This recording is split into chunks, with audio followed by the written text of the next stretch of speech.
My husband broke my leg when I slapped his mistress. He told me to think while locking me in the basement.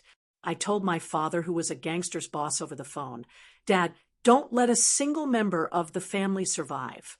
Have you ever been so utterly betrayed, so completely broken, that you felt your entire world just snap? Because I have. And I still remember the exact moment I slapped my husband's mistress, only for him to break my leg and throw me in the basement. That's when I called my father, the head of the Romano crime family, and told him, "Dad, don't leave a single one of them alive." It was our third wedding anniversary. I'd cut my New York Fashion Week trip short, hoping to surprise Ethan. I pictured us, champagne, candlelight, a perfect night.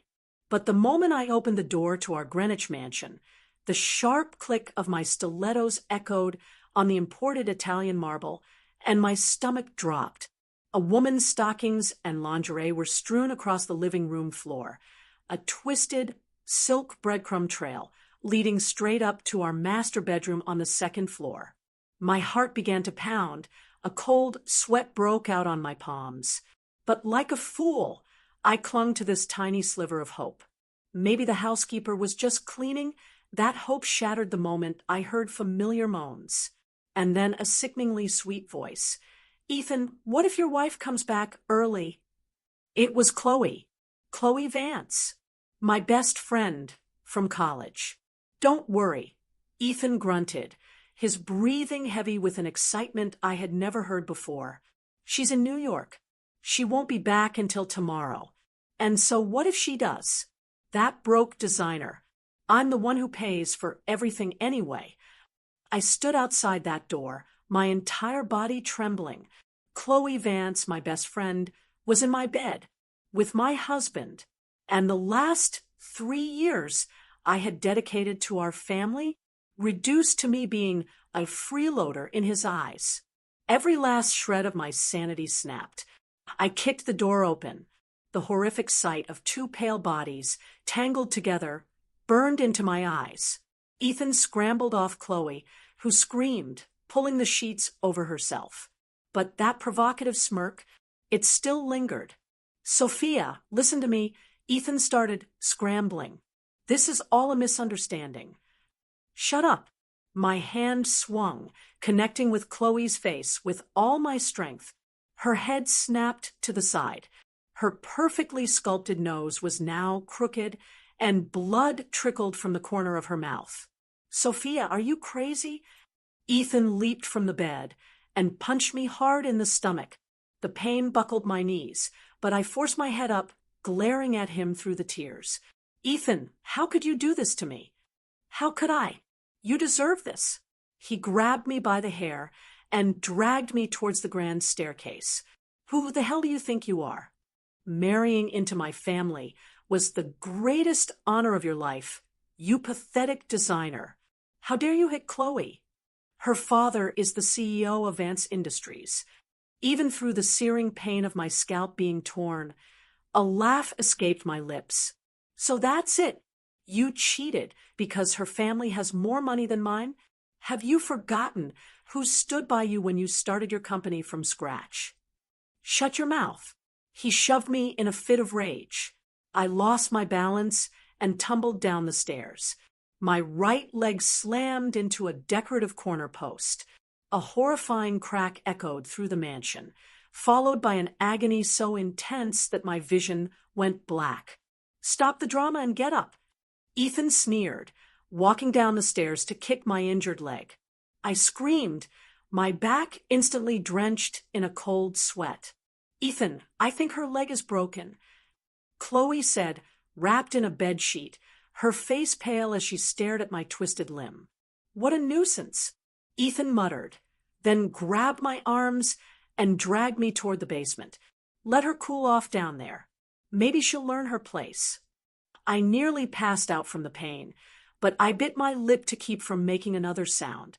As I was thrown into the damp, dark basement, I heard Ethan tell the housekeeper, "Don't give her anything to eat.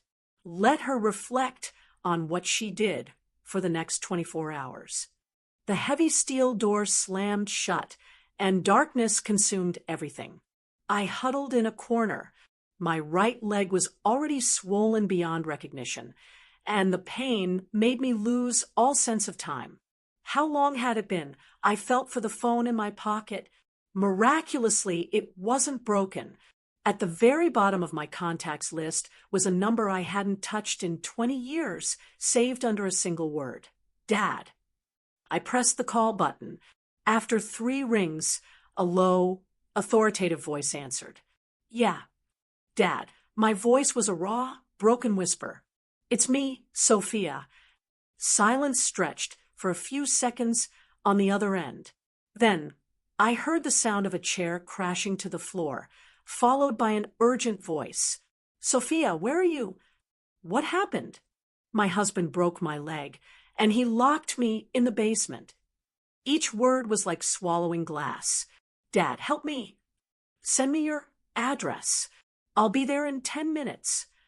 Before the line went dead, I heard him yelling to get the car ready. With trembling hands, I sent my location. And then, suddenly, I started to laugh. I laughed until tears streamed down my face. Ethan, that fool. He thought I was just some ordinary designer. He had no idea who my father was. My mother had told me on her deathbed. My father was Vincenzo Romano, the don of the syndicate, a crime family that held sway not just over New York, but across the country. My mother hadn't wanted me to be part of that life. So she left him and raised me alone. I, too, had vowed to live without my family's influence, never even telling my father I had gotten married. And what did all that noble pride get me? In less than 10 minutes, I heard frantic footsteps and sounds of a struggle from upstairs. The basement door was kicked open in a single blow. A burly man in a black suit rushed into the blinding light. "Miss Sophia," he said, "I'm Marco. The Don sent me to get you." He knelt, examining my leg, and his face hardened. "These bastards." As Marco gently lifted me into his arms, I saw 2 of Ethan's security guards lying unconscious at the top of the stairs. Upstairs, Ethan and Chloe were on their knees, held down by several other men in black suits, their faces masks of terror. "Sophia, who are these people? What are you doing?" Ethan screamed, struggling against his captors. Leaning weakly against Marco's shoulder, I gave him a blood-stained smile. "Let me introduce you. This is my father's right-hand man. And as for who my father is, you'll find out soon enough, Ethan." As Marco carried me towards a limousine waiting outside, I heard Chloe's hysterical shriek. "That's impossible. Sophia said her father died years ago." Inside the car, a middle-aged man with salt and pepper hair was waiting anxiously. When he saw my mangled state, a chilling, murderous glint appeared in his eyes. "Sophia," his voice was as cold as ice. "Dad will break both of his legs. Leave no one from the Van Cess family standing." As Marco carried me out of the basement, the early summer sun was so bright I had to squint. The excruciating pain from my right leg made me bite my lower lip until I tasted blood. "Just hold on a little longer. Miss Sophia." Marco's voice was calm and steady. The faint scent of gunpowder mixed with his cologne was strangely reassuring. Behind us, Ethan's shouts faded. "This is breaking and entering. I'm calling the police." "Sophia, what kind of monsters have you brought here?" I didn't even bother to look back. Marco's men would handle it. The limousine door opened, and for the first time in 20 years, I came face to face with my father, Vincenzo Romano. He looked much older than I remembered. His hair was grayer, but his hawk-like eyes were as sharp as ever. Those eyes were now fixed on my twisted leg. "Sophia." His voice trembled slightly. He reached for my leg, then stopped his hand midair. "Marco, get us to St. Jude's Medical Center. Tell Dr. Evans to prep an operating room." I was gently placed on the plush leather seat of the luxury sedan. My father propped my leg up with a cushion. He pressed a button, raising the soundproof partition between the front and back seats. Who did this? His question was short, his voice like Arctic ice. My husband, Ethan, I said with a bitter laugh. I caught him cheating with my friend Chloe Vance. This is what happened. My father's eyes were like the sea before a hurricane, calm on the surface, but concealing a destructive force. He took out his phone and dialed a number. Get me everything on Ethan Hayes and Chloe Vance.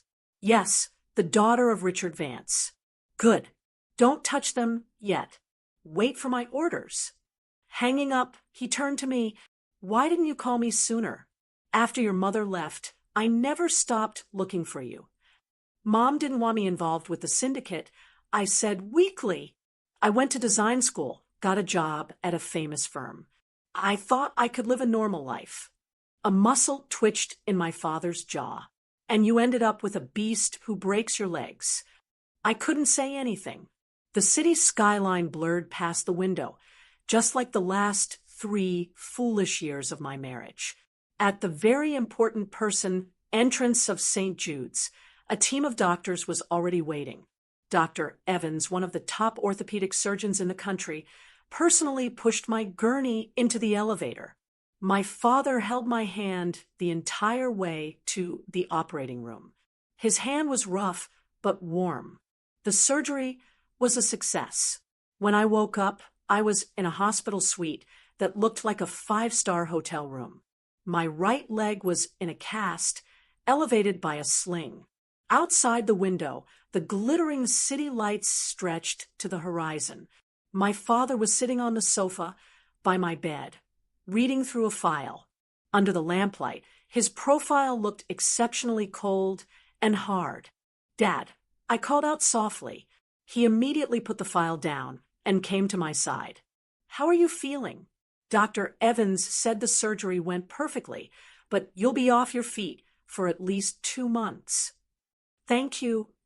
I hesitated for a moment, then asked, Ethan and the others? Marco took care of it, he said, a ruthless glint in his eyes. Your husband thought we were just some street thugs screaming about pressing charges. I let out a laugh, then winced as the pain flared up. That fool, Ethan, he had no idea who he had crossed. The syndicate wasn't just a gang. It was a shadow power that moved pieces in politics and business across the country. Even high-ranking government officials trod carefully around my father. Sophia, I want to hear what you think, my father said softly, sitting beside me. The syndicate's way, Ethan Hayes would be at the bottom of the Hudson River by now. I closed my eyes. I remembered the day I first met Ethan 3 years ago. He was a young entrepreneur, just starting out. He waited outside my office for a month, begging me to design the logo for his new company. He said my designs had soul. He said he'd never met a woman as special as me. I'm going to make him feel a pain worse than death, I said, my voice as cold as ice when I opened my eyes. The Hayes family may look like legitimate real estate developers, but they built their fortune on loan sharking and illegal demolitions. I'm going to make Ethan watch it all come crashing down right before his eyes, until there is nothing left, just like he did to me. A satisfied smile touched my father's lips. He pulled a thick file from his suit jacket. Perfect timing. My people just found out the Hayes family is betting everything on a bid for the new East River development project. Their bid is full of inflated numbers. He flipped through the pages, pointing to one. And what's more interesting is that your husband embezzled $3 million of company funds to launder at a casino in Atlantic City. He still hasn't filled that hole. I took the file. My heart started to race. This evidence alone was enough to send Ethan to prison. Enough to make Hayes Construction's stock plummet. Dad, I need time, I said, taking a deep breath. I'm going to pretend to forgive him. I'll go back to that house and gather more evidence. It's too dangerous, my father said, frowning. Please, I insisted, taking his hand. I need to destroy him with my own hands. After a long silence, my father finally nodded. All right, but Marco will be by your side 24/7. He pressed the call button and Marco, who had been waiting outside, entered the room. From this day on, my life belongs to Miss Sophia, Marco said, kneeling on one knee and presenting me with a specially made satellite phone. Miss Sophia, my direct line and the Don's emergency numbers are saved in here. If you're in any danger, press this red button. We'll be there in under 3 minutes. I took the phone. Its heavy weight felt like the key to a new life. A few days later, a terrified-looking Ethan appeared at my hospital room door. His suit was wrinkled, and dark circles hung under his eyes. He clearly hadn't slept in days. Sophia, his voice trembled. He was holding a pathetic bouquet of carnations. I had no idea your father was Don Vincenzo Romano. I composed my face into a look of weary forgiveness. It's my fault, too, Ethan. I shouldn't have hit Chloe. Ethan rushed to my bedside, as if I'd thrown him a lifeline. Sophia, does this mean you forgive me? I must have been out of my mind. It was all Chloe's fault. She seduced me. I swear it will never happen again. His clumsy acting made me want to throw up the soup I'd had for breakfast. But the play had to go on. You've already gotten an earful from my father, haven't you? Let's just put this behind us, I said softly. When I get out of here, we can start over. Okay? Ethan nodded frantically, unable to hide his relief. He had no idea that as he held my hand with his phony sincerity, a hidden camera in the room was recording his every expression. On the day of my discharge, my father sent a motorcade of 10 black Mercedes to escort me back to the Hayes mansion. The spectacle was so over the top it made the local news. Ethan stood at the front door, his face pale as he watched Marco himself push my wheelchair inside. If even a single scratch appears on Miss Sophia, Marco whispered in Ethan's ear, just loud enough for me to hear, the Don said he wants to watch you get eaten alive by wild dogs. Ethan's legs trembled, and he looked like he was about to wet himself. Returning to the place I once called home felt disgusting. The bed in our bedroom was especially repulsive. Ethan had changed the sheets, but I could vividly picture him and Chloe writhing on it. Sophia, you should rest. I have an urgent matter at the office, Ethan said, pouring me a glass of water before trying to make a quick exit. Okay, come home early, I said with a smile, watching him leave. The moment he was gone, I poured the water into a potted plant. Marco stood guard outside my door while I opened my laptop and got to work. As Ethan's wife, I knew the passwords to all his devices. I logged into his cloud account and quickly found what I was looking for. Hotel booking records for the last 6 months, bank transfer histories, and even a few videos that were hard to watch. Asterisk, you animal asterisk, I muttered with a cold smile, saving the evidence. Just then, a new message popped up on his screen. It was from Chloe. Ethan, thank God she believed you. I'll wait for you at our usual spot. I miss you like crazy, baby. I stared at the screen, then laughed out loud. Ethan, you couldn't even wait 3 days. Perfect. This will make my revenge all the more satisfying. I picked up the satellite phone and called my father. Dad, I think it's time to start quietly buying up shares of Hayes Construction. Yes, so no one notices. After hanging up, I looked out the window at the bright sunlight. I once believed love was everything. I had willingly hidden my own light to become Ethan's shadow. But that naive Sophia was shattered just like her broken leg. From now on, I would make it perfectly clear to everyone what happens when you cross the daughter of the Romano family. Miss Sophia, are you really going to do this? Marco asked, standing at the door of my walk-in closet with a frown. I adjusted an earring in front of the full-length mirror. The woman in the reflection wore a deep crimson dress, her red lips as vivid as blood. I had traded the cast on my right leg for an intricate metal brace, which peeked out from beneath the slit of my dress. "Of course," I said, turning to face him. "The Hayes family is throwing an anniversary party. As the lady of the house, I can't possibly miss it." Marco started to say something, then closed his mouth. In the 2 weeks since I had returned home, I had seemingly reconciled with Ethan. But behind the scenes, using my father's connections, I had already acquired 3% of Hayes construction stock and was in contact with 2 minority shareholders willing to sell. My phone vibrated. It was a message from my father. "Julian Croft has arrived in New York. He will attend the party tonight as a guest. He has what you need." The corner of my mouth lifted into a slight smile. Julian Croft, the son of my father's old friend, a financial prodigy from Wall Street. He was the man in charge of the syndicate's legitimate investments. With his help, my plan would take flight.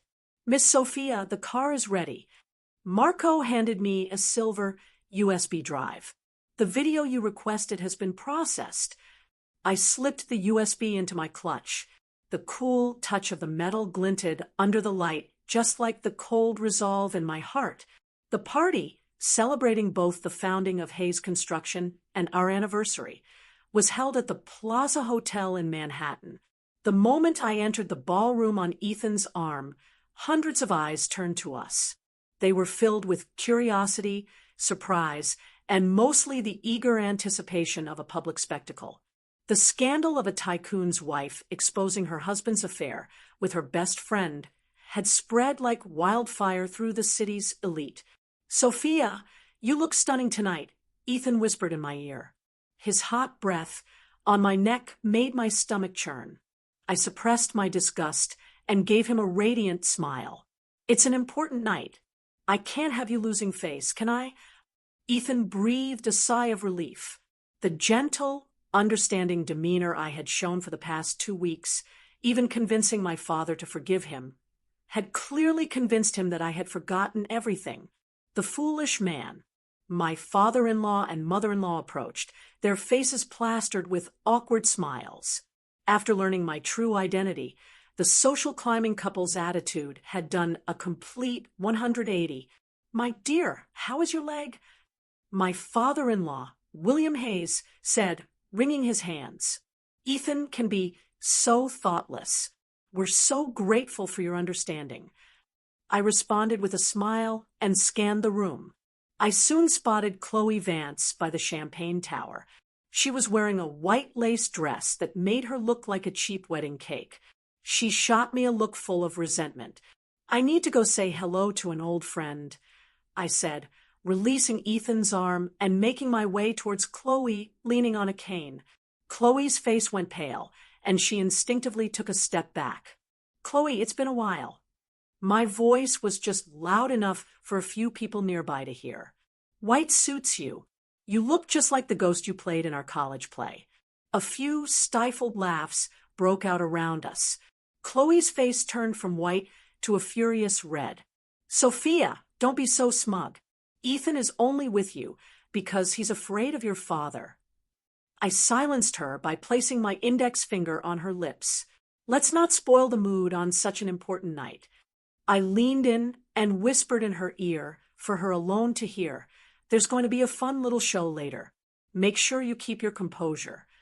Before she could react, I turned away gracefully and came face to face with Julian Croft, who had just entered the ballroom. He was dressed in a perfectly tailored navy suit, his eyes sharp as a hawk's behind gold-rimmed glasses. "Miss Romano, I've heard a great deal about you," he said, lightly kissing the back of my hand. "The Don speaks very highly of his daughter." "Mr. Croft," I smiled. "I was hoping we could speak for a moment after the party. It would be my honor." We parted with an unspoken agreement. As the party got into full swing, William Hayes took the stage to boast about the glorious achievements of Hayes Construction, conveniently omitting any mention of a $3 million hole in their finances. I sat at the head table playing the part of the perfect wife, maintaining a graceful smile and occasionally straightening my husband's tie. Finally, I want to thank my daughter-in-law, Sophia, for her understanding and grace. William suddenly announced, "Everyone makes mistakes when they're young. What's important is that the family remains strong. Now, let's all raise a glass to this lovely couple." Everyone raised their glasses. I lowered my head to hide the contempt in my eyes, then looked up with a warm smile. Ethan, seemingly moved, took my hand. "Sophia, I'll spend the rest of my life making it up to you." "You won't need a lifetime," I said softly. "You can start right now."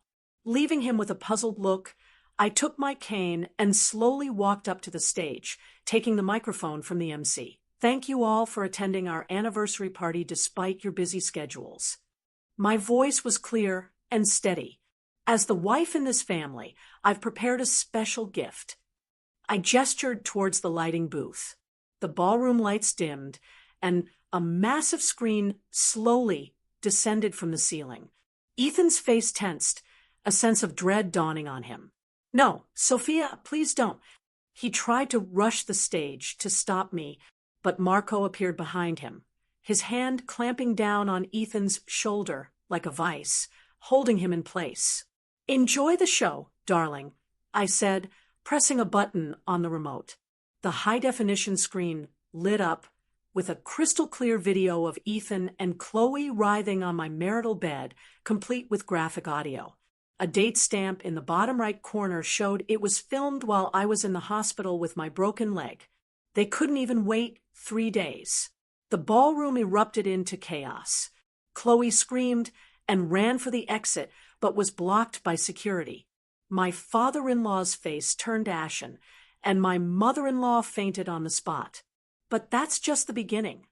I announced, switching the screen. Bank statements and casino surveillance footage appeared. My husband embezzled $3 million of company money to gamble in Atlantic City, which caused the East River Development Project to stall, leaving hundreds of displaced residents on the streets.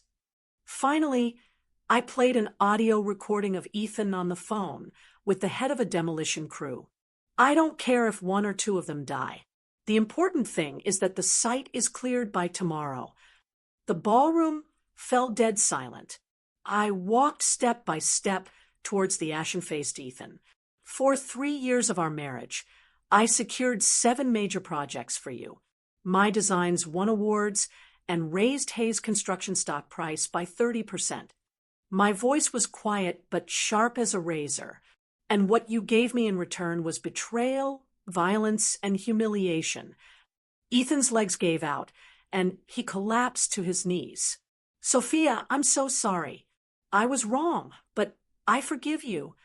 I suddenly raised my voice, turning to the stunned guests, "because I am just that loving of a wife." The room buzzed with confusion once more. My father-in-law, as if granted a pardon, scrambled onto the stage and snatched the microphone. "It's a misunderstanding. It's all a misunderstanding.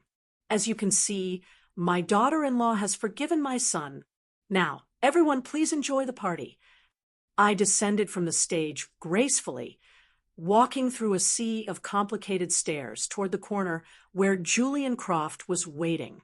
He handed me a glass of champagne, his eyes behind his glasses shining with admiration. "A magnificent performance." "It's just the beginning," I said, taking a sip. "Did you bring the files?" Julian produced a folder from his briefcase, the complete shareholding structure of Hayes Construction, and their real financial statements from the last 3 years. They're much more interesting than what's been made public. I opened the folder. My pupils contracted. The company's actual debt was more than 3 times the reported amount, and a massive sum of money had vanished through a series of shell corporations. "This is more than enough for a short sale." "More than enough," Julian smiled. "I've already contacted 3 firms that specialize in short selling. They're just waiting for your signal." The party continued in a bizarre atmosphere. Ethan followed me around like a kicked dog, endlessly begging for my forgiveness. I maintained a dignified smile the entire time, looking for all the world like a gracious wife embracing her wayward husband. My dear William Hayes pulled me aside, wiping the sweat from his brow. The board of directors. Don't worry, Father, I said, affectionately taking his arm. I've already told my father to halt his purchase of Hayes construction stock. We're family after all. He let out a long sigh of relief. He had no idea that I already owned 5% of the company through an offshore corporation. With the 8% I was set to acquire from the 2 minority shareholders, I was already the 4th largest shareholder in Hayes Construction. After the party, Julian drove me back to the Greenwich mansion. Marco sat in the passenger seat, ever vigilant. Hayes Construction stock will plummet next week. Julian analyzed the combination of the scandal you exposed tonight and the pressure from our short sellers will send it into a nosedive for at least 3 consecutive trading days. Good, I said, watching the city lights flash by. When it hits rock bottom, we'll buy up everything. When the car stopped in front of the mansion, Julian suddenly asked, "Did you really forgive him?" I smiled wryly and pointed to my right leg, still in its brace. "Mr. Croft, do you believe in loving your enemy?" "No, funny," I said. "Neither do I." Inside the mansion, Ethan was on his knees in the living room, crying like a child.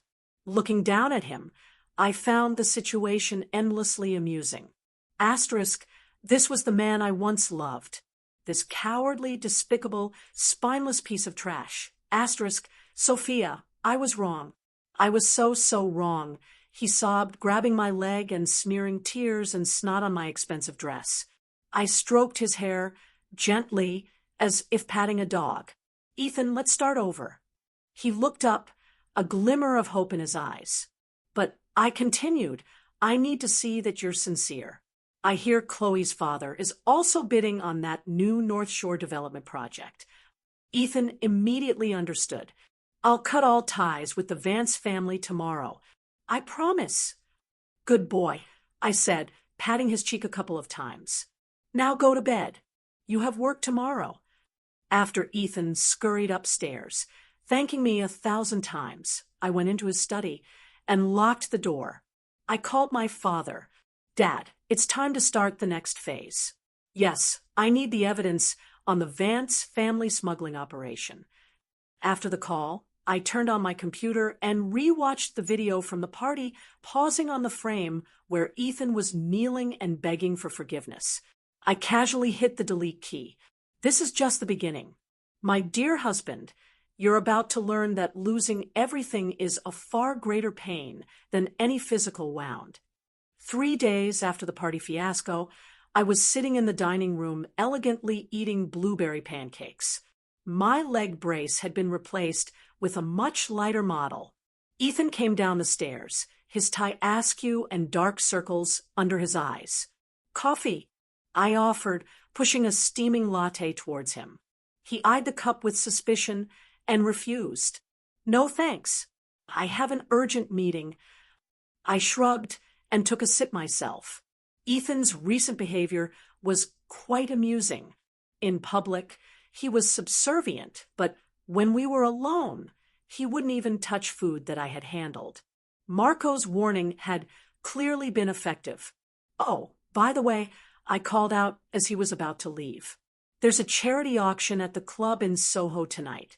I donated that Patek Philippe watch of yours. You don't mind, right?" Ethan's face stiffened. "But that watch was my grandfather's." "I know. It's a limited edition," I said with a sweet smile, "which means it will sell for a much higher price. It's already been announced to the press. Young heir of Hayes Construction donates family heirloom to help the less fortunate. It's great PR." He clenched and unclenched his fists, then forced a smile that was more like a grimace. "Of course, I don't mind." As I watched him flee, I checked the security camera feed on my phone. The moment Ethan got into his car, he was frantically making a call. 10-1, he was complaining to Chloe, though they had supposedly cut ties after the party. They were clearly still in contact. My phone vibrated. It was a message from Julian. Short sellers are ready. Hayes Construction stock hit limit down at market open this morning. A satisfied smile spread across my face. The party video had been leaked online, and the hashtag Hayes scandal was trending nationwide. The board had requested a trading halt, but it was too late to stop the freefall. Marco appeared silently at the dining room door. "Miss Sophia, the car is ready. I have a checkup at the hospital first. Then we're going to that private investigator my father recommended." In the hospital corridor, I ran into an unexpected person. Chloe. She was wearing sunglasses and a mask, cautiously exiting the obstetrics and gynecology clinic. I quickly ducked around a corner and discreetly took a photo of her receipt as she paid, a positive pregnancy test. Zooming in on the photo, I couldn't help but laugh. It seemed Ethan's groveling at the party had borne fruit after all. A little devil was truly growing inside Chloe's belly. After my checkup, I had Marco drive to a rundown office building on the outskirts of the city. The elevator took us to the top floor. The doors opened to an office crammed with electronic equipment. A skinny man in a plaid shirt was staring intently at 6 monitors simultaneously. "Miss Sophia, they call me Kay," he said without turning around. "I've got everything the Don asked me to find right here." Kay played several surveillance videos. They showed Ethan and Chloe enjoying a rendezvous at a motel on the edge of town just yesterday afternoon. And here's something more interesting. Kay switched screens. Now it showed Chloe's father, Richard Vance, and Ethan's father, William Hayes, meeting secretly at an exclusive cigar lounge. They meet here regularly on the 15th of every month, have been for at least 5 years. My eyes narrowed. "Can you record their conversation?" "That's difficult," Kay said, scratching his head. "That place has military-grade security. Use this." I took a fountain pen from my purse, a gift from my father. "Next time they meet, bribe a waiter to plant this on Richard Vance." Kay took the pen, his eyes lighting up. A state-of-the-art listening device. I didn't know the Don had access to these. Leaving the PI's office, I called my father. "Dad, Chloe's pregnant. No, don't touch her yet. That baby might be useful." Oh, and Richard Vance and William Hayes have been meeting regularly. Something's not right. There was a moment of silence on the other end. "Sophia, the relationship between the Vances and the Hayes might be more complicated than you think. It goes back 20 years. 20 years ago? What happened 20 years ago?" I pressed, but my father for the first time sounded hesitant. "I'll find out for sure and let you know. Tonight at the auction, be careful around that Chloe girl." I hung up, lost in thought. My father was definitely hiding something, and my gut told me it had to do with my mother. That evening, I changed into a dress from Chanel's latest collection and asked my makeup artist for a fragile beauty look, elegant but pitiful. Marco presented me with a jewelry box from the Don. Inside lay a diamond necklace with a rare black pearl at its center. I remembered seeing this necklace in a photograph of my mother. When we arrived at the club, Marco asked, "Miss Sophia, shall I accompany you inside?" "No, you wait in the car." I toyed with the black pearl at my throat. I can handle tonight's performance on my own. The charity auction at the exclusive social club was always a major event for the city's elite. The moment I entered, the noisy hall fell silent. Soon, whispers erupted from all corners. "That's the Hayes Construction daughter-in-law. I heard her father runs the entire East Coast underworld. That Ethan Hayes must be blind, throwing her over for someone like Chloe Vance." I pretended not to hear and walked to my reserved seat at the front. As soon as I sat down, a heavy perfume assaulted my nostrils. Sophia, long time no see. Chloe had appeared beside me. She was wearing a white dress, intentionally emphasizing her slightly rounded belly. I heard you're still having trouble with your leg. Such a shame. I smiled and looked at her stomach. You must be about 3 months along. You should be careful in your first trimester. Chloe's face tightened slightly. She clearly hadn't expected me to know about her pregnancy. Ethan is so excited about this baby, she said, lowering her voice, a malicious glint in her eyes. He's going to divorce you as soon as the baby is born. Is that so? I took a tablet out of my clutch and played a video. Then what do you make of this conversation from yesterday afternoon? In the video, Ethan was frantically running his hands through his hair. Why now? Of all times. My father is forbidding me from seeing you. The company's stock is crashing. And if that crazy wife of mine finds out I'm still talking to you, I'm finished. Chloe's face turned ashen. You? How did you? You didn't even bother to close the curtains in room 308 of that motel? I sighed. If you're going to cheat, at least cover the basics, my friend. The other guests couldn't hear our conversation, but Chloe's near-fainting state was drawing plenty of attention. I stood up and deliberately raised my voice. Chloe, you look so pale. Should I call a doctor? Especially with the baby on the way. What? Chloe Vance is pregnant. It must be Ethan Hayes' baby. How shameless can you be? The murmurs grew into a wave of gossip. Flustered, Chloe tripped on the hem of her dress and fell spectacularly in front of everyone. As she scrambled to her feet, a dark red stain was spreading across her white dress. Ah, my baby, she shrieked hysterically. I watched the scene with cold eyes, then calmly dialed 911. Tonight's performance was turning out to be far more interesting than I had planned. Not only had Chloe humiliated herself in public, but she had also announced her own pregnancy. The gossip columnists would have a field day tomorrow. Before the ambulance arrived, I even made a point of calling Ethan for Chloe's sake. His first reaction upon hearing his mistress had miscarried was, surprisingly, damn it, now my father's going to kill me. Hearing that, Chloe fainted. I never made it to the auction. When I returned to the mansion, Ethan was in his study, smashing things like a madman. The moment he saw me, he lunged, his eyes bloodshot. What did you do to her? Me. I blinked innocently. Everyone saw it. She tripped and fell all by herself. You, on the other hand, those words you said in the motel were very moving.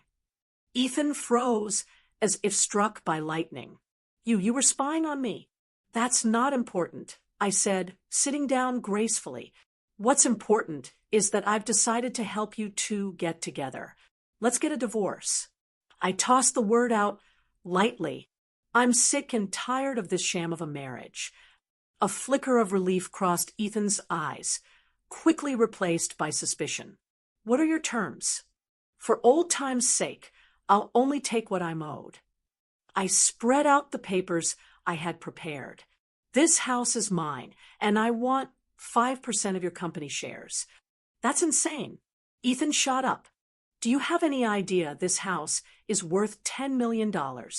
And forget about the shares. I sighed and pulled a stack of photos from a drawer. Then I guess these photos will be sent to every news outlet tomorrow morning. The photos showed Ethan not only with Chloe, but with at least 3 other women.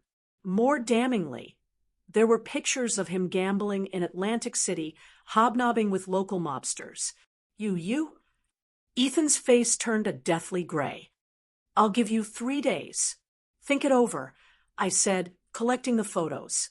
Oh, and by the way, Chloe may have lost the baby, but I'm sure your father is relieved. He hates the Vance family, doesn't he? Ethan's head snapped up. How do you know my father hates the Vances? A lucky guess, I smiled.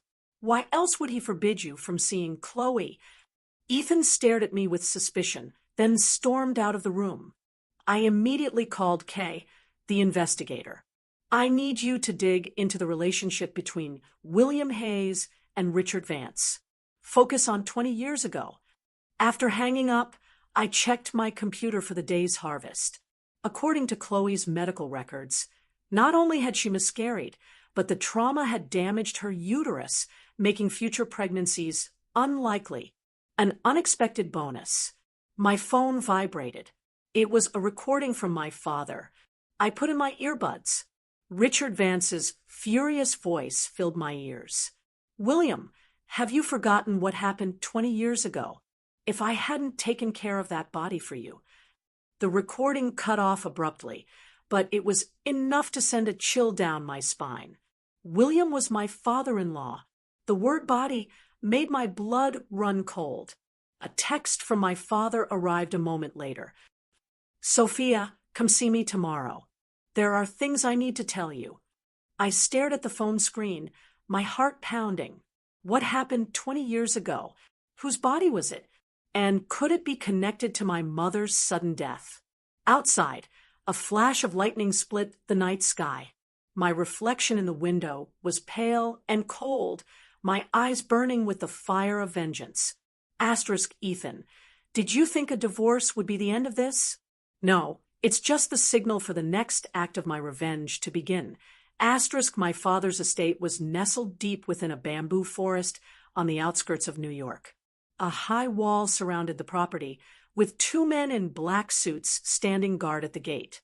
During the entire drive with Marco, I couldn't stop thinking about that recording.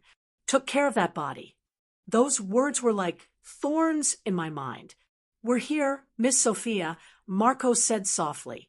I took a deep breath and opened the car door.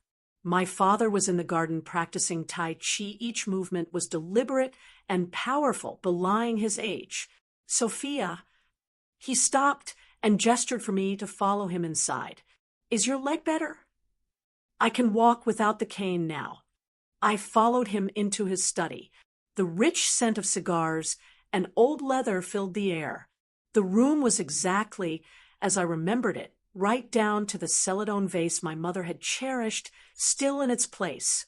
My father retrieved a yellowed envelope from his safe, his expression heavy. 25 years ago, when your mother left me, she was already pregnant with you." "I know," I nodded. "But you don't know why she left." He pushed a faded photograph across the desk towards me. "Look at this man." In the photo, a younger William Hayes stood with a stranger in front of a construction site. They were holding champagne glasses, and a banner in the background read, "Breaking Ceremony for Hayes Construction." The stranger had his arm around William's shoulder, smiling broadly. "Who is this?" I frowned. "Christopher Vance, Richard Vance's younger brother. My father's voice was ice. And the man who murdered your mother." I dug my nails into my palms. What happened back then?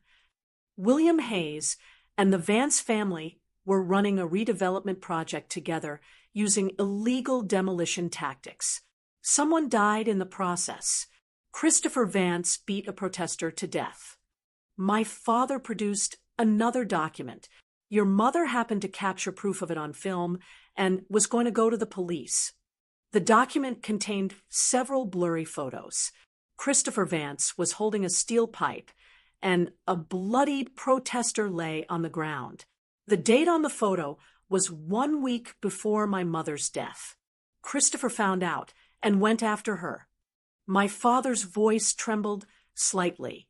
By the time I got there, it was too late. I stared at the photo, my vision blurring. The truth I had been told, that my mother died in an accidental fall when I was 5, was a horrific lie. The police had closed the case so quickly because the Hayes and Vance families had pulled strings.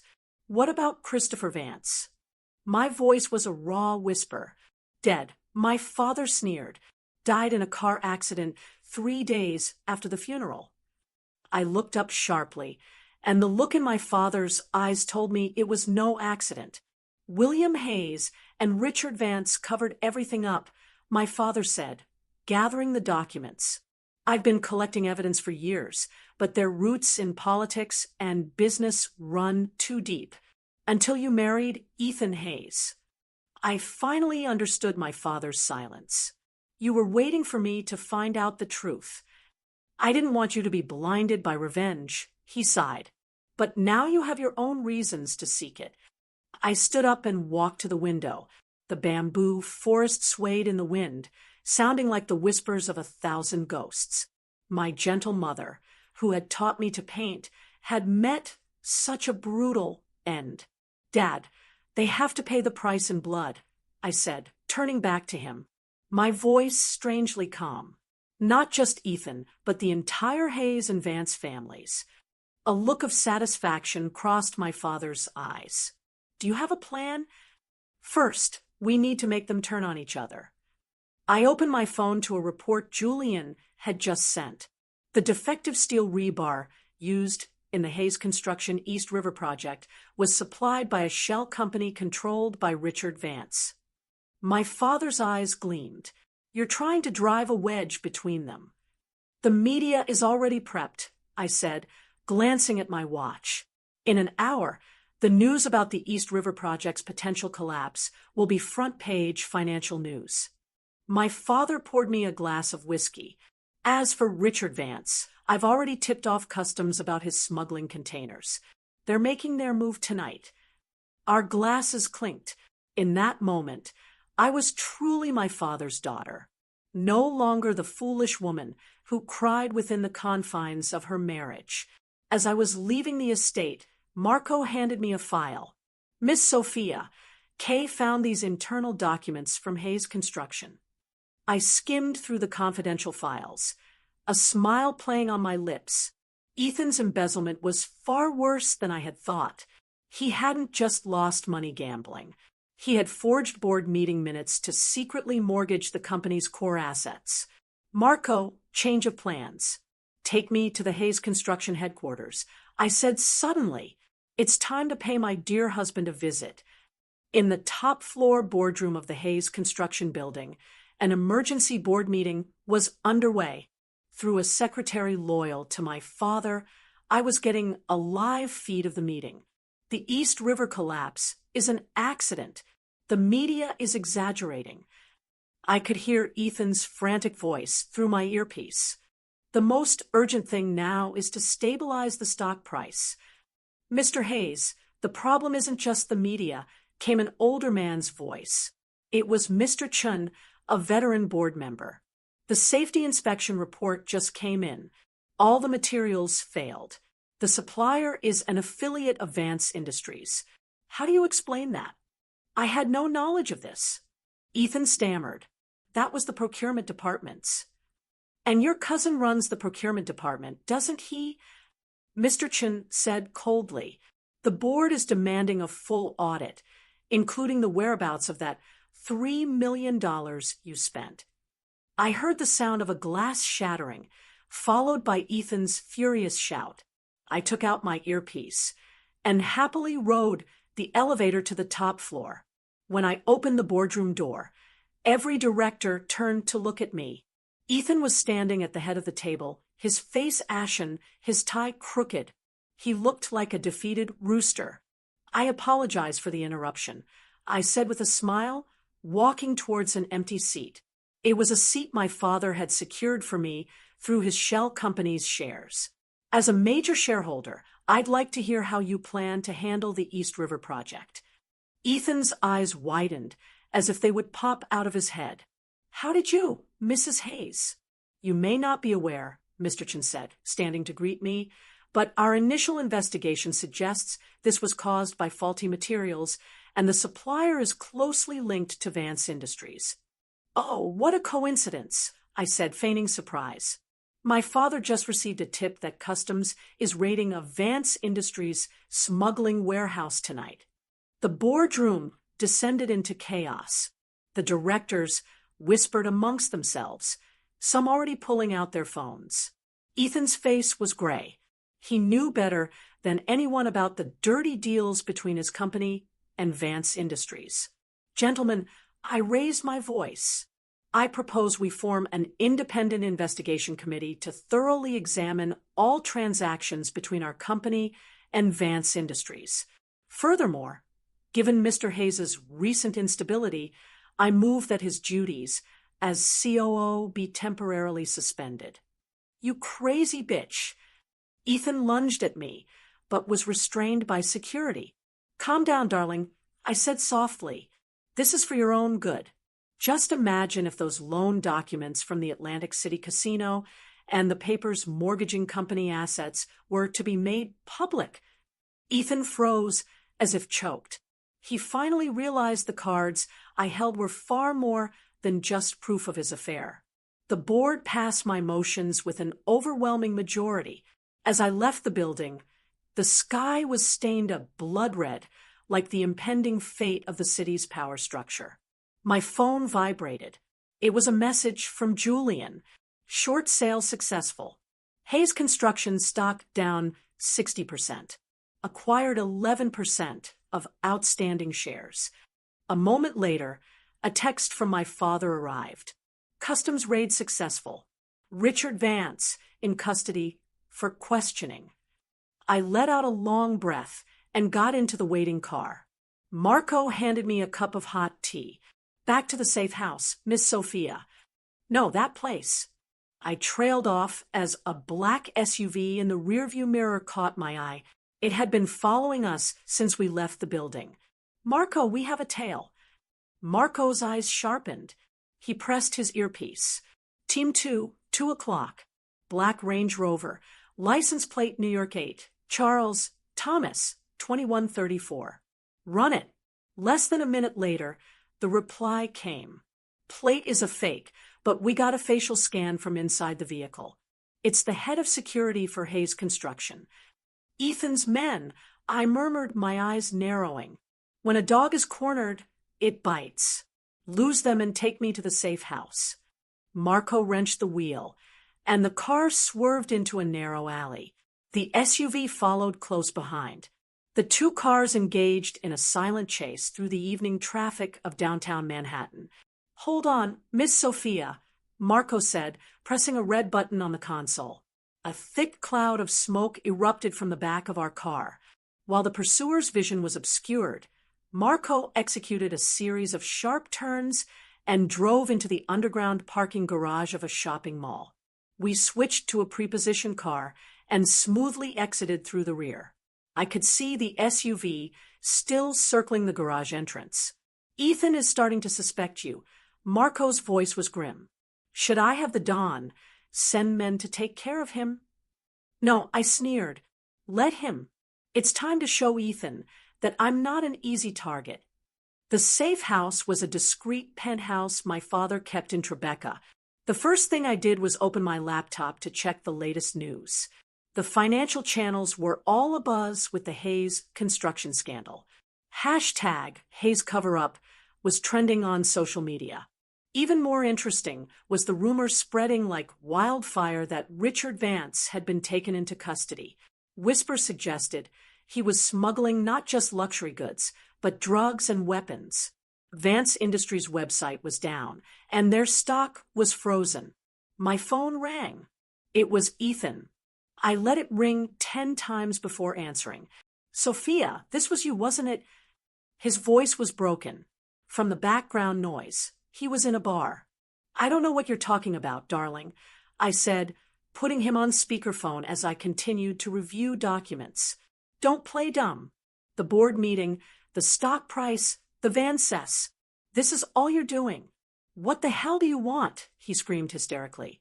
I want to know what it feels like to lose everything. My voice was as light as a feather, just like you made me feel. There was a moment of silence, then the sound of shattering glass followed by Ethan's roar. You just wait, you evil bitch. I'm going to make you suffer a fate worse than death. The line went dead. I shook my head and called Julian. Keep buying up Hayes Construction stock and start a rumor that Richard Vance is going to sell all his shares to pay the fines for his smuggling case. Already on it, Julian said with a laugh. And we've discovered a secret Swiss bank account belonging to William Hayes. A regular amount has been deposited every month for the last 5 years. The recipient is Chloe Vance. This unexpected information made me raise an eyebrow. Asterisk, my father-in-law was sending Chloe money every month. Why? Asterisk, check the memo line on those transfers, I said, and prepare for the next phase. We're going to send William Hayes a very big birthday present. Hanging up, I walked to the window. The night was inky black, but in the distance, the lights of the Hayes construction building still shone brightly. But by tomorrow's sunrise, the owner of that building might change. Asterisk, Ethan, did you think breaking my leg would be the end of it? No. I'm going to break the very backbone of your entire family. Asterisk, the night before William Hayes' 60th birthday party, I was in my dressing room trying on a champagne-colored gown that beautifully accentuated my waist. The scar on my right leg was now just a faint line. Marco knocked and entered, holding a velvet jewelry box. From the dawn, he said it would go well with your dress tomorrow. Inside was a diamond necklace. At its center was a rare red diamond, glowing like a drop of blood. I recognized this gem. It was my mother's favorite. Where is my father? I touched the red diamond. It was cold as ice. He is waiting for you in the study. Mr. Croft is also there. I threw on a robe and walked barefoot to the study. When I opened the door, my father and Julian were discussing something over a set of architectural blueprints. Julian was in a crisp suit, his eyes sharp behind his gold-rimmed glasses. He gave a slight nod as I entered. Ms. Romano. Sophia, come look at this. My father called me over. The blueprints were for the East River project, but instead of the luxury condos they had advertised, the actual plan showed a densely packed complex of small apartments. The floor area ratio far exceeded regulations, and the green space was cut in half. So, William was deceiving the city, I said. Julian pointed to a seal in the corner of the blueprint. This is the final version, and construction has already begun. If this gets out, the entire project will be issued a demolition order. Hayes Construction stands to lose at least $2 billion. My father handed me a USB drive. Your birthday gift for tomorrow is ready, but there's something even more interesting. I plugged the USB into my computer. Bank statements filled the screen.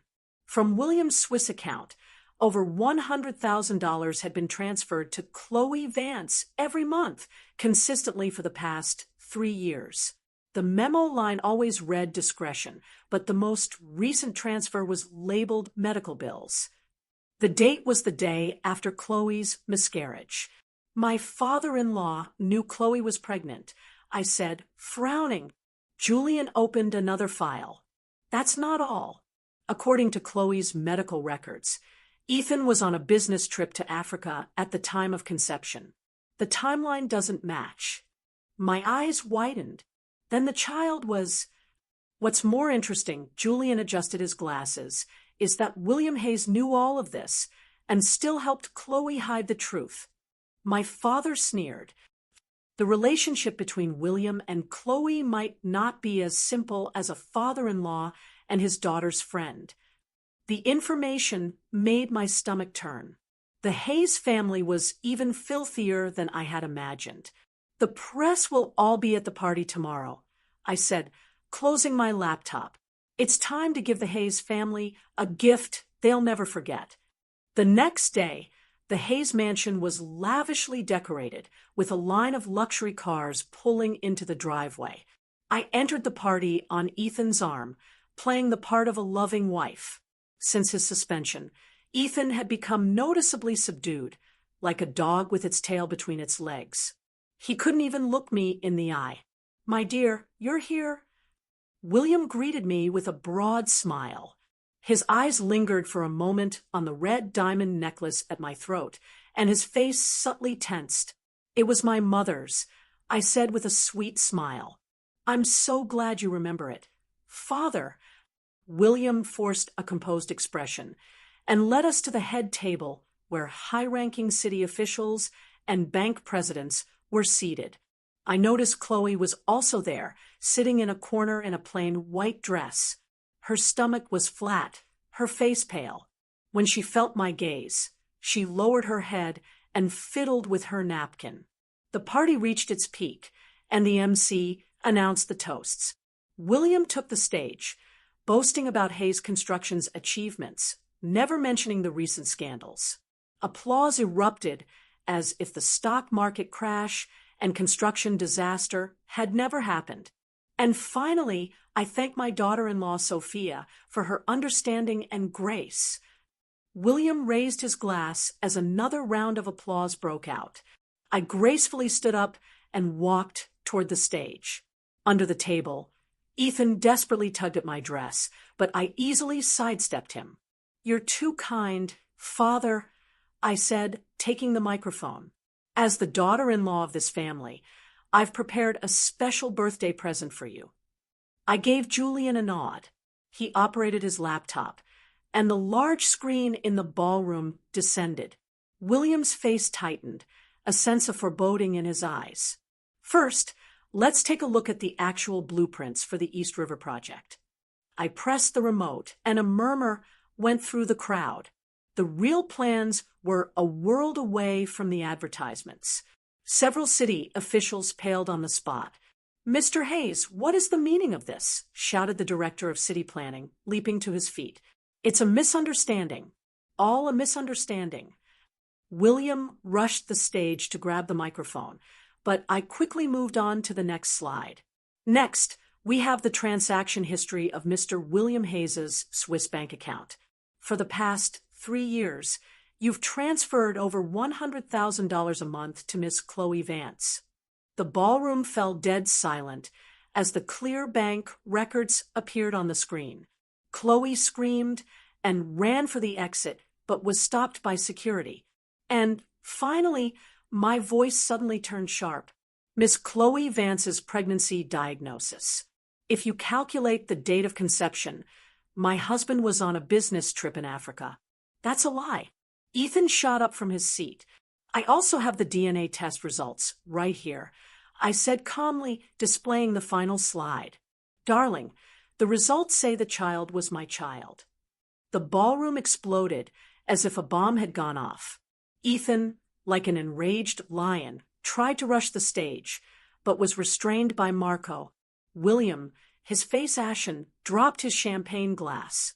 "But there's something even more interesting," I said, playing an audio file. In the recording, William was telling Chloe, "You have the baby. We'll make Ethan accept it as his own. The Hayes family needs this child to secure the Vance inheritance." Hearing this, Ethan turned and punched his father in the face. The situation devolved into complete chaos. The board members left. The bankers tore up their loan agreements, and the reporters snapped photos furiously. I descended from the stage gracefully, walking out of the ballroom through a sea of shocked and awestruck stares. Behind me, I could hear Ethan's roars and William's sobs. Chloe had collapsed on the floor, but no one paid her any mind. As I got into the waiting car, I let out a long breath. "Where to, Miss Sophia?" Marco asked. "To the hospital. I want to see something for myself." I looked at my phone. The post-miscarriage medical report for Chloe had just arrived. We were halfway there when Marco suddenly swerved the car. "We're being followed." A loud crash sent our car slamming into the guardrail. I was thrown forward, hitting my head on the back of the front seat. Stars exploded in my vision. Through the rear window, I saw black, unmarked SUV hurtling towards us. "Get down!" Marco yelled, pushing my head down. The SUV crashed into us again, this time hitting the passenger door. In that instant, 2 motorcycles roared onto the scene, their riders firing at the SUV's tires. The SUV lost control, flipped several times, and crashed into the guardrail. "They're from the Don," Marco said, quickly reversing the car and speeding away from the scene. "Are you all right?" I touched the growing lump on my forehead and gave a cold smile. Ethan must be truly desperate. Back at the safe house, I called my father. Dad, Ethan sent people after me. No, I'm fine. I handled it. After the call, I checked the security footage from the Hayes mansion. As expected, Ethan and Chloe were having a violent argument. This is all your fault. Now that bitch knows everything. We're finished. Ethan screamed. Chloe sneered back. Your father didn't seem to think, so when he was sleeping with me, all you Hayes men are the same. Shut up. Ethan lunged and began to choke her. I could kill you. Chloe struggled, then grabbed a fruit knife from the table and slashed Ethan across the face. He screamed and let go, and she used the chance to flee the room. I turned off the feed, lost in thought. This dogfight was more entertaining than I'd anticipated. Just then, Julian called. Sophia, the emergency board meeting is over. Ethan has been officially fired, and William Hayes was admitted to the hospital with a heart attack.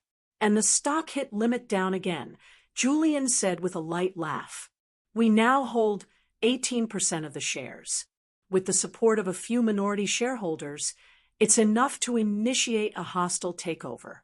It's not enough, I said, walking to the window. The night was pitch black. I need to see Hayes Construction completely destroyed. I hung up and opened my safe, taking out a long sealed document, a copy of my mother's diary. Inside, she had detailed the entire process of discovering the crimes of the Hayes and Vance families. The final entry was dated the day before her fatal fall. Mom, it's almost over, I whispered. None of them will get away. The next morning, Marco banged on my door.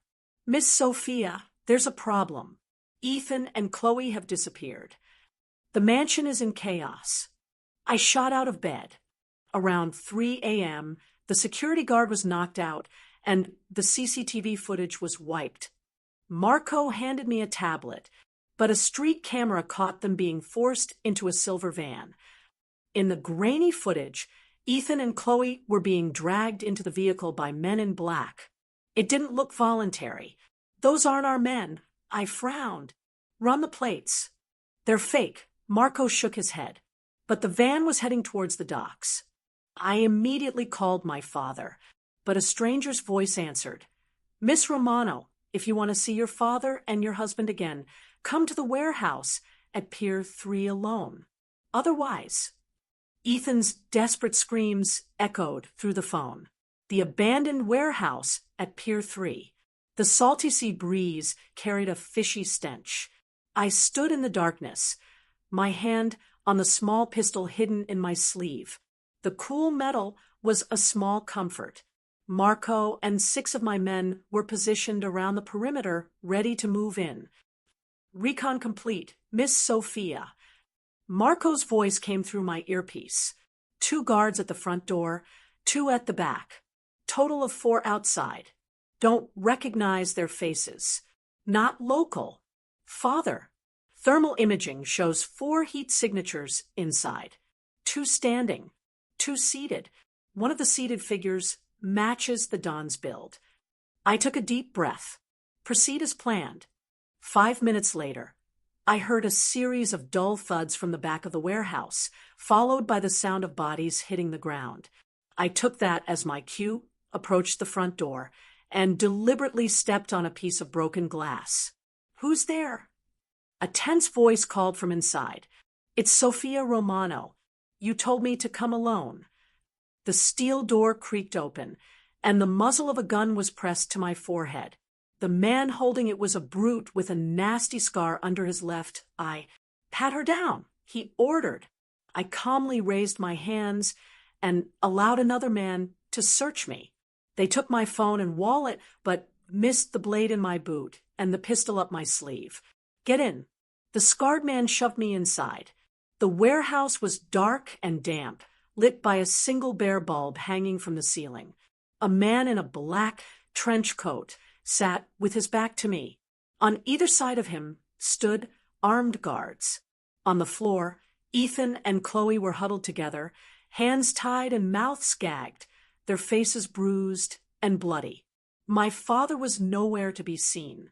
"Miss Romano, I've heard a lot about you," the man in the trench coat said, slowly turning around.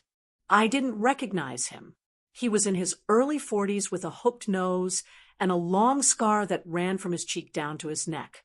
"Where is my father?" I asked bluntly. The man grinned, revealing yellow teeth. "Don Romano is perfectly safe. Relax.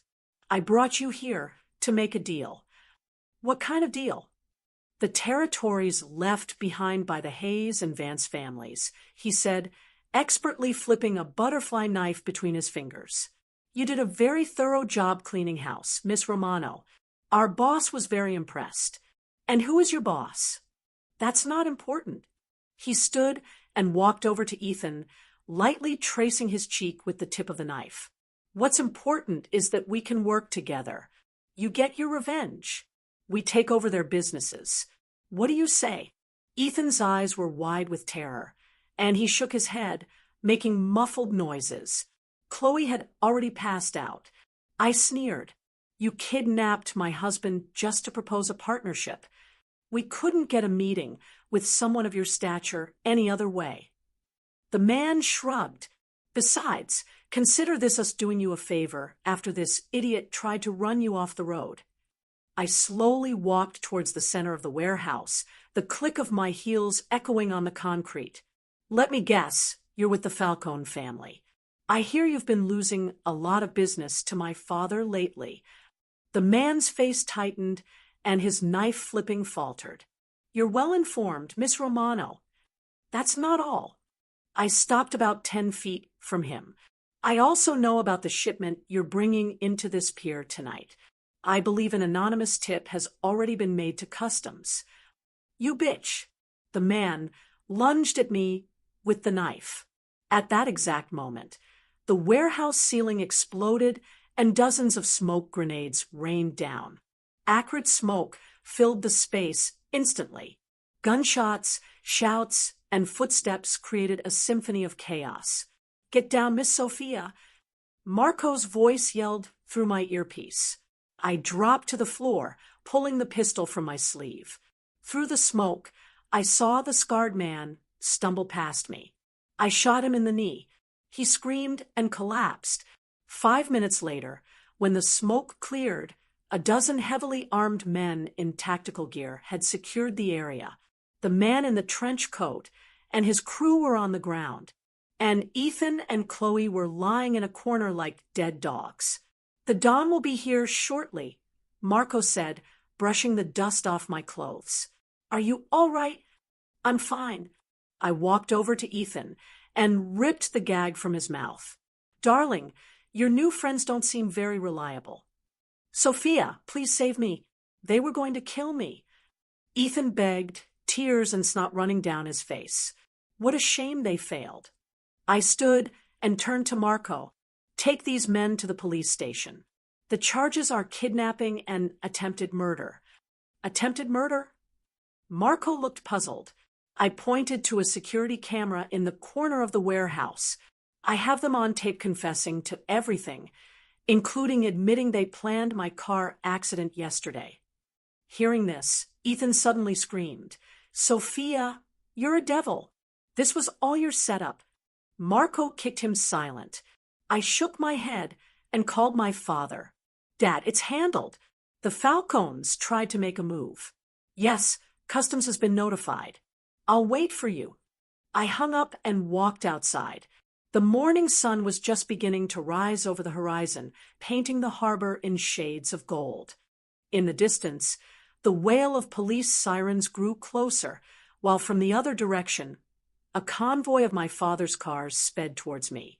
4 days later, a seismic shock hit the New York financial world. The Romano Group officially announced its acquisition of Hayes Construction. As the heir to the group, I held a press conference and exposed the decades of corruption within the company. That same day, the police raided the headquarters of Vance Industries, and Richard Vance was arrested on multiple charges, including smuggling and bribery, The image of me standing in front of the Hayes construction building and fielding questions from the press was on every news channel. I wore a Chanel suit, my mother's red diamond necklace, and an air of unshakable confidence, a stark contrast to the tragic victim who had been locked in a basement with a broken leg just 6 months prior. Miss Romano, as the new CEO, will you be retaining the existing management? A reporter asked. I smiled. Of course not. Hayes Construction requires a complete overhaul from its executives down to its corporate culture. There are rumors that your husband, Ethan Hayes, is being investigated for embezzlement and murder for hire. What are your thoughts on that? I trust the law will deliver a just verdict, I said with a solemn expression. Personally, I feel a deep sense of regret and sorrow over Mr. Hayes's actions. After the press conference, Julian was waiting for me in the boardroom. Sophia, here are the final acquisition papers. All they need is your signature. I glanced through the documents, then looked up at him. Julian, why are you helping me? Is it just because of my father? Julian adjusted his glasses. At first, it was, I owed the Don my life. He hesitated. A rare occurrence, but now I've come to admire your courage and intelligence. I let out a small laugh and signed the papers. Hayes Construction is in your hands now. I trust you'll turn it into a truly responsible company. Where are you going? Julian asked. To see an old friend, I said, checking my watch. Ethan was arrested this morning. I should probably go offer my condolences. The visitation room at the detention center was cold and sterile. Ethan was in an orange jumpsuit, his face unshaven, his eyes bloodshot. The moment he saw me, he lunged at the bulletproof glass, only to be restrained by a guard. Sophia, you devil, he screamed, pounding on the glass.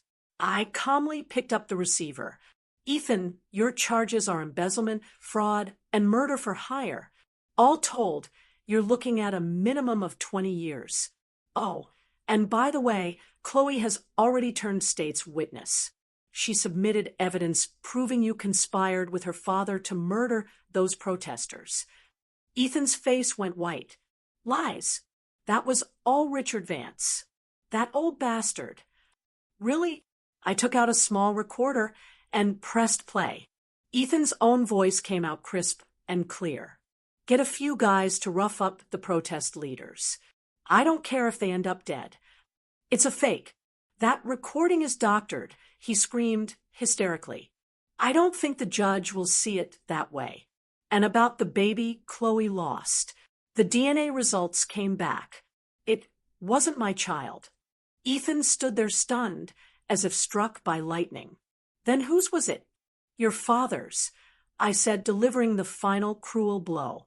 Chloe confessed everything. Ethan collapsed into his chair, looking like his soul had left his body. And one last thing, I said, Hayes Construction is mine now. All the shares in your name and your father's have been liquidated to cover the embezzled funds and pay damages to the victims. The sun was blindingly bright when I left the detention center. Marco was waiting by the car. Miss Sophia, the Don requests your presence at the estate. He says there is an important matter to discuss. All right. I got into the car. In just 6 months, I had gone from a victim of domestic abuse to the heir of a multi-billion-dollar organization. The thrill of revenge was slowly fading, replaced by a sense of emptiness. Asterisk, are you watching? Mom? The people who hurt you have all paid the price. Asterisk, my phone vibrated. It was a message from Julian. News just in. Richard Vance died in prison from a heart attack. Autopsy found traces of a slow-acting poison in his system. I stared at the screen and slowly smiled. My father had planned for everything. Marco, tell my father I'll join him for dinner tonight and contact the bank in Zurich. I need to arrange for my mother's necklace to be stored in their vault. Yes, Miss Sophia. Outside the window, the city skyline glowed under the setting sun. My era was just beginning. 3 months after Ethan was sent to prison and the company was renamed Romano International, I stood in the top-floor office, a glass of whiskey in my hand, looking out over the glittering panorama of New York City.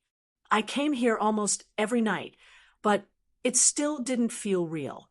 "Miss Romano, here is today's financial report," Julian said, entering and placing a file on my desk. "The relaunch of the East River project has exceeded all sales projections." "Good work, Julian." I took a sip of my drink. He didn't leave. Instead, he walked over to stand beside me. "You haven't attended a single meeting in a week. The board is concerned." "What are they worried about?" "That I'll run off with the money." I scoffed. "They're worried about you." Julian's voice was uncharacteristically gentle. Many people fall into a void after their revenge is complete. I finally turned to look at him. He wasn't wearing his glasses. There were dark circles under his eyes, and his tie was loose. It was a far cry from his usual polished image. "You look like you're the one who needs a break. Care for a drink?" He hesitated, then nodded. We drank in silence. "Why did you help me?" I asked suddenly. Was it really just because of my father? Julian swirled the amber liquid in his glass. "Initially, yes. I owed the Don my life." He looked up, his gaze intense. "But now it is because I respect the woman you have become, Sophia." My heart skipped a beat. I instinctively looked away. "Don't joke like that." "I'm not joking." Julian put down his glass and took a small box from his jacket pocket. "This is something your mother entrusted to my father. It's time it was returned to its rightful owner." I opened the box. Inside was an exquisite pearl brooch, clearly a matching piece to my mother's black pearl necklace. "My father told me that 20 years ago, after that fire, your mother saved your father's life. This brooch was the only thing she left behind." "Fire? What fire? The Don didn't tell you?" 20 years ago, a chemical plant owned by Richard Vance exploded, devastating 3 nearby neighborhoods. The glass in my hands suddenly felt very heavy. My mother had died right after that incident.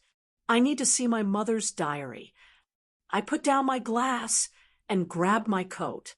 "Wait," Julian stopped me.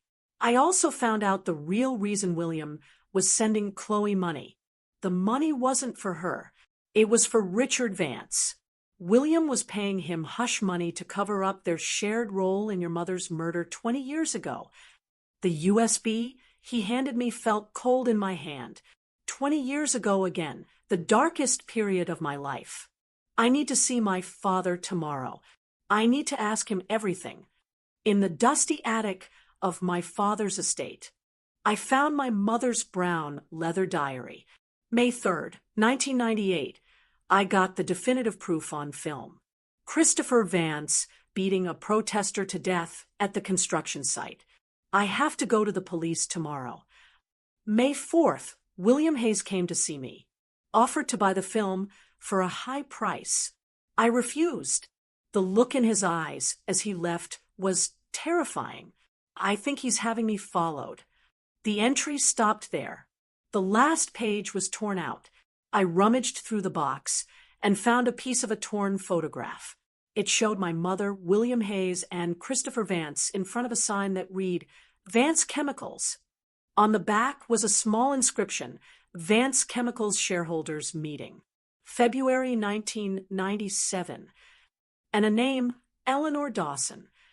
My mother's surname was Davis. My father's was Romano. Who was Eleanor? Could my mother have been a shareholder?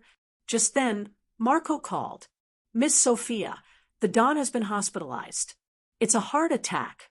In the hospital corridor, the red light above the operating room doors stayed lit.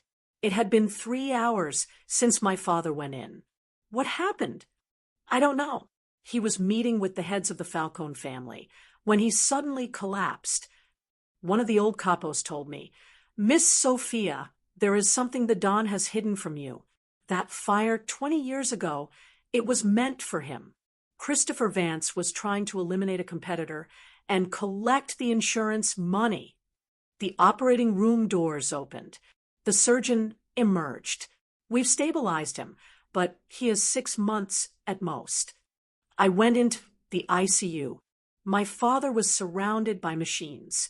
Sophia, did you read the diary? Yes. Where is the film? She hid it in the study under the 3rd floorboard. Sophia, the syndicate is yours now. No, Dad, don't think like that. Listen to me.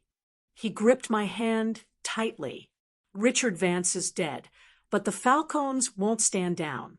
You either fight a full-scale war or you dismantle the organization. The syndicate is a dirty business, Sophia. It's no place for a girl like you. Don't become like me. Back at the estate, I pried up the 3rd floorboard in the study. Beneath it was a rusted metal box containing several rolls of film and a letter. It was from my mother. To my dearest Sophia, if you are reading this, it means I am no longer in this world. Don't be too sad. This was my choice. Revenge does not bring peace. My love. Only justice can. Forever loving you, Mom. I sank to the floor, sobbing. A message from Julian arrived. I found it. Your mother's death wasn't a fall. She was strangled and then thrown from the roof. The next morning, I summoned the organization's capos to my office. You all know my father's condition. I want to hear your thoughts on the future of the family. One of the oldest, a man named Sal, spoke up. By the rules, you are the heir, Miss Sophia. But we are in a time of crisis with the Falcons watching our every move. We need a strong leader. You're saying I'm not strong enough. No disrespect, miss, but this business is different from the corporate world. I see. I pressed a button on my desk. Marco and a team of armed guards entered. Gentlemen, you have 3 choices. 1, help me transition the syndicate into a legitimate security and investment firm. 2, take a generous retirement package and walk away. 3, I pulled out a thick binder. Turn yourselves into the police. I have a detailed record of every one of your accomplishments right here. In the end, most of the old guard chose retirement. Sal, furious, stormed out, vowing to join the Falcons. Marco put a tail on Sal and arranged a meeting with the head of the Falcone family. That afternoon, Julian and I visited the completed East River project site. It had been transformed into a beautiful park filled with the laughter of children. This is what your mother would have wanted to see. Julian said, I realized in that moment that my mother left my father, not because she didn't love him, but because she didn't want the next generation to live in a world of violence and hate. Sophia, Julian suddenly knelt on one knee, pulling a ring from his pocket. I know this is sudden, but I want to be with you formally. Give me some time, I said, my eyes welling up as I touched his cheek. After I settle things with my father and the family. I'll wait as long as it takes, he said, standing and pulling me into a gentle embrace. A few days later, my father underwent heart surgery. It was a success. That afternoon, I met the Falcone boss, Johnny, at a neutral hotel. The syndicate is dissolving. We are transitioning to a legitimate security firm. I will cede some of the old Vance territories to you, on one condition: you get out of all illegal businesses. After a tense negotiation, Johnny agreed. When I returned to the hospital, my father was awake. I showed him my mother's letter and the evidence. He wept. It's my fault she's dead. No, Dad. It's all over now. He pulled a document from under his pillow. Sign this. The family is yours now. It was his will, leaving all his assets to me. The last clause read, in the event of Sophia Romano's marriage to Julian Croft, 10% of all assets will be transferred to him. My father smiled for the first time in a long while. He's a good man, better than the son-in-law your mother picked out for me. A month later, Romano Security was officially launched. At the press conference, I announced that 10% of the profits from the East River Project would be donated to community development. Miss Romano, there are rumors your father was the founder of the syndicate. Is that true? My father once walked a dark path, I replied, but he is spending the rest of his life atoning for his mistakes. Romano Security will offer a second chance to all those who, like him, wish to start anew. After the press conference, Julian took me to the new park at the East River site. Sophia, there's something I've been wanting to ask you. He knelt, holding out an old diamond ring. This was my grandmother's. She told me to give it to the woman who could help me end our family's painful history. I thought of my mother's letter. Asterisk revenge does not bring peace. Only justice can. Asterisk, yes, I whispered. But on one condition, I want to turn the top floor of the Romano International Building into a children's library named after my mother. Julian slipped the ring on my finger and kissed my hand. Of course. At our wedding, my father walked me down the aisle. At the end of the aisle, Julian waited for me, his eyes full of love. I had tied my mother's black pearl brooch to my bouquet. On our honeymoon, I whispered to Julian, I think I'm pregnant. If it's a girl, I want to name her Lily, after my mother. Julian held me tight. Thank you, Sophia, for breaking this endless cycle of hate. In the distance, the dawn of a new day was breaking. My mother's pearls shone under the starlight, like a final period at the end of a long sentence, and the beginning of a new one. This story, man, it's intense. From betrayal to vengeance to finding peace.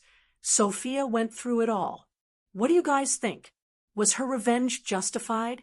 And how would you have handled finding out your husband was cheating with your best friend, and then his family was involved in your mother's murder? Let me know in the comments below.